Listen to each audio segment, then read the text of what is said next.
Ahora paso al tercer y último problema. Y es el problema de si hay o no hay algo detrás de las mediciones.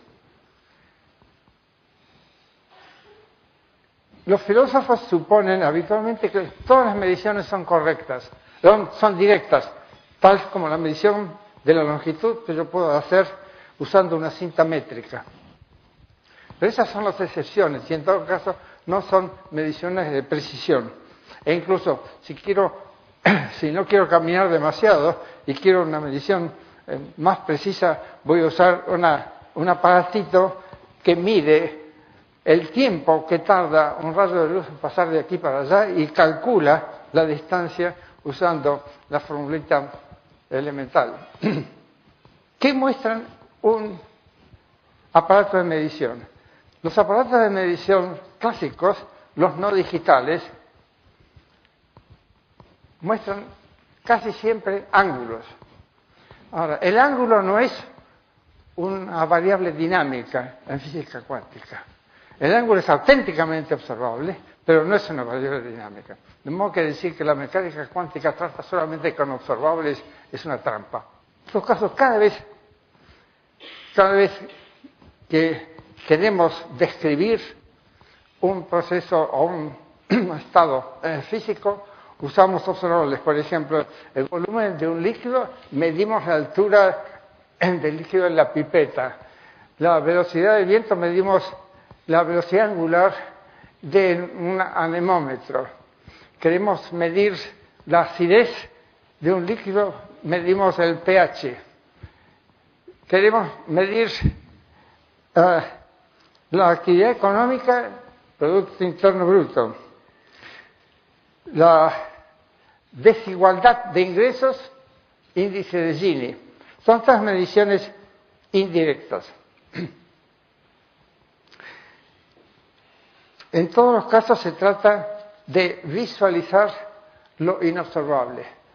Como postularon los atomistas griegos e indios del siglo V antes de nuestra era, el mundo es casi todo inobservable.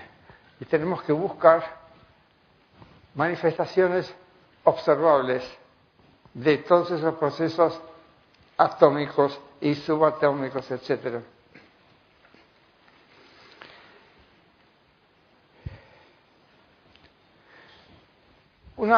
Hay dos clases de indicadores, los empíricos y los teóricos. En ciencias sociales por ahora usamos indicadores que son bastante empíricos. En física se usan casi exclusivamente indicadores teóricos. Por ejemplo, la intensidad de una corriente eléctrica es proporcional a la tangente del ángulo que medimos con el galvanómetro. ¿Cómo sabemos esto? Analizando, con la ayuda de la electrodinámica, analizando cómo funciona el galvanómetro. Sin teoría no podríamos haber encontrado esta fórmula. Y este es un caso muy, muy sencillo, un caso que ya se conoce desde hace más de un siglo. Ustedes habrán oído hablar de la teoría cuántica de la medición, propuesta por el gran matemático John von Neumann en su libro sobre mecánica cuántica, que creo que es de 1932. Von Neumann hasta entonces nunca había entrado en un laboratorio, era un matemático puro, y se creyó el mito de que los físicos miden directamente todas las magnitudes. Entonces, en su teoría no figuran los indicadores. Él cree que la teoría cuántica trata directamente con mediciones. Dice, por ejemplo, que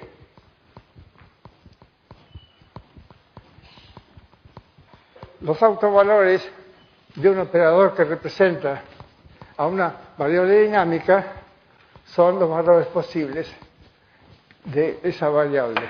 Bueno, eso lo dice incluso Dirac en lo que en su momento, en los años 50 o 40, se llamó la Biblia de la mecánica cuántica. A propósito, hay una preciosa biografía de Dirac por un tal Farmelo que sabe mucha física y aparece ahí una personalidad complejísima. Se los recomiendo, es una lectura apasionante, por lo menos para los físicos.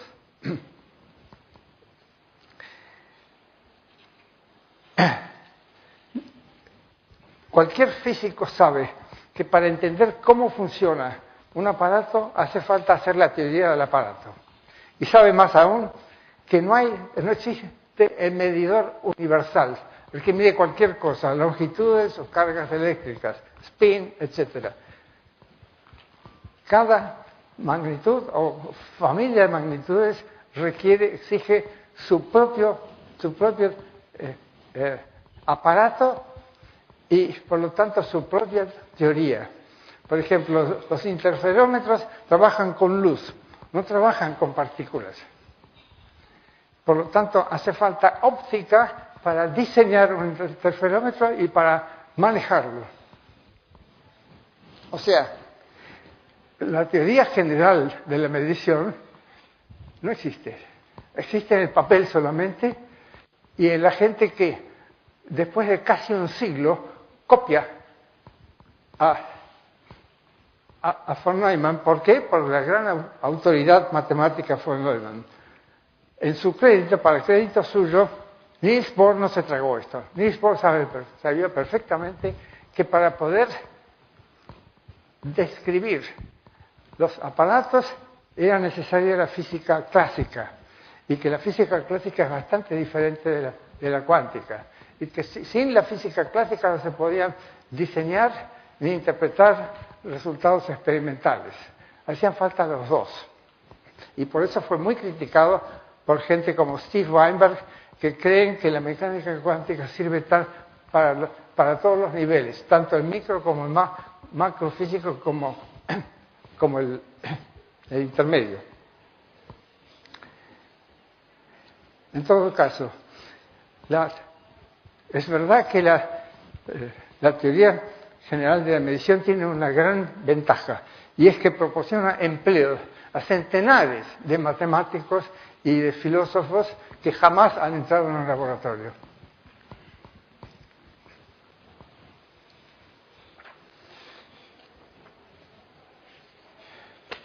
Esto concluye mi brevísima exposición de 3 problemas que han causado dolor de cabeza a mucha gente durante un siglo.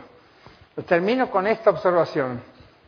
Hay varias clases de filosofía de la ciencia o epistemología. Hay epistemologías útiles que permiten aclarar ciertas ideas básicas para evitar confusiones.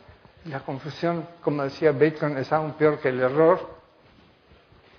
El error se puede detectar y corregir, la confusión no. Hay filosofías que, lejos de ser benéficas para la ciencia, son maléficas. Por ejemplo, epistemologías que pretenden justificar pseudociencias tales como la microeconomía neoclásica o el psicoanálisis. Más aún, hay una cantidad de filosofías que nunca se han ocupado de la ciencia porque la desprecian. En particular, están en contra de eso. Están la fenomenología de Husserl y el existencialismo de Heidegger y sus seguidores. A propósito, las filosofías más populares en nuestras facultades de filosofía hoy día son precisamente esas, las filosofías anticientíficas y que además no tienen mucho sentido. De modo que no esperemos de esos filósofos ninguna ayuda para discutir, por ejemplo, los problemas que plantea la física cuántica o la biología evolutiva o la psicología evolutiva o la microeconomía, etc. Lo único que podrán hacer es obstaculizar la comprensión de los problemas, porque justamente la característica de esas filosofías es que no son tales, son pseudo-filosofías. son macaneo puro. Y como el macaneo puro es mucho más fácil de fabricar que el otro, el resultado es que no tenemos, en esas facultades no tenemos epistemología.